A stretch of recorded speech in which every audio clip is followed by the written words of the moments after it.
જંગલેશ્વર વિસ્તારમાંથી છેલ્લા ટૂંકા ગાળામાં ખૂનના 8 આરોપીઓ પકડવામાં આવ્યા છે. ખૂનની કોશિશના અનેક આરોપીઓ પકડવામાં આવ્યા છે. મારામારીના કેસમાં 68 આરોપીઓને પકડવામાં આવ્યા છે. બલાત્કાર અને અપહરણના કેસમાં 15 કેસોમાં 19 આરોપીઓને પકડવામાં આવ્યા છે. આ જે ગુનેગારો છે, જે લોકો ટપોરીગીરી કરે છે, એવા લોકોએ દાદાગીરીથી અનેક પ્લોટો પર કબજો કર્યો હતો અને એ કબજા કરેલા પ્લોટ પર મકાનો બનાવીને ભાડે આપવામાં આવ્યા.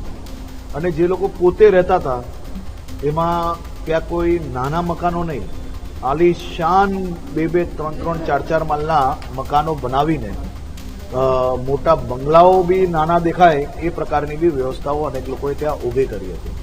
આજે રાજકોટ પ્રશાસન દ્વારા આ સંપૂર્ણ દબાણ મુક્ત કરવામાં આવ્યું છે. રાજકોટના નાગરિકોની વ્યવસ્થાઓ માટે આ જગ્યા ખુલ્લી કરવામાં આવી છે.